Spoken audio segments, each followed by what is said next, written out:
sa imong pagigugma sa mga katawhan. Nagpakatawo ka og anak sa usa ka birhen.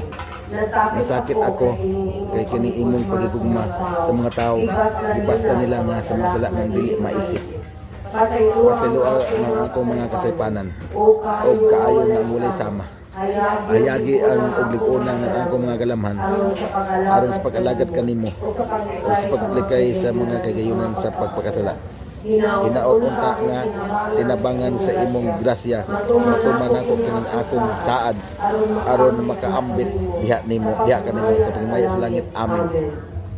O Jesus, Senyor Santo ninyo, nga may gugmaon o yamon, nagluhod ako sa imong mahal nga tubangan o nagsimba kanimo, matuot na Dios sa dakong pagpaubos, nagadayeg o nagaampo ko ako kanimo, nga naghatagan ako sa mga grasya o ang gipangayo nining kunining nobena kon may angay sa imong kabubuton o makaayo sa akong kalag o sa pagtangin sa langit. Amen.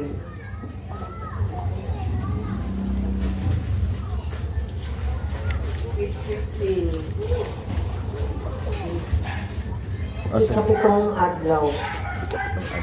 O Santo Niño, O Santo Niño, Jesus nga mahimayaon, iyamot na tuwa sa iyamot imong nga tungod sa imong kaluoy ug ang pagigugma kanamo. Aniya ikaw Nga ikaw nga ang sasibahan, nga gipatindog mo nga ang halat kanimo sa mga debotos, nga sa imong santos nga ngalan, nga nagasimba ako kanimo, nga uban sa kadalibuan sa mga tonos, nga gipaambit sa imong kamahalan, aron mahimo sila nga salamin sa pagkasantos mo nga walay katapusan. Nangamuyo ako kanimo, nga hatagan mo ako sa kaputli sa akong kalag, aron magpuyo kanako ang imong santos nga grasya dinhi kinabuhi. Ug unya magpuyo ako uban kanimo sa kamayaan sa langit. Amen.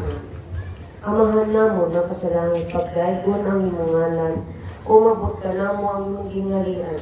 Matuman ang iyong pagbuot din sa utang imong salag. Ang kalan-on namo sa matag adlaw, ihatag ka namo karong adlaw ug pasilua kami sa among mga sala. Maingon nga nagapasaylo kami sa mga nakasala kanamo ug dili mo kami itugyan sa panulay. Hinunualo sa kami sa dautan. Amen. Maghimaya ka, Maria, puno ka sa grasya, ang Ginoo na kanimo. Walahan ka sa mga bahay nga tanan, o walahan ang bunga sa binan mo sa Jesus. Santa Maria, inahan ka sa Dios, iampo mo kaming nga mga makasasala, karon ug sa oras sa among kamatayon. Amen.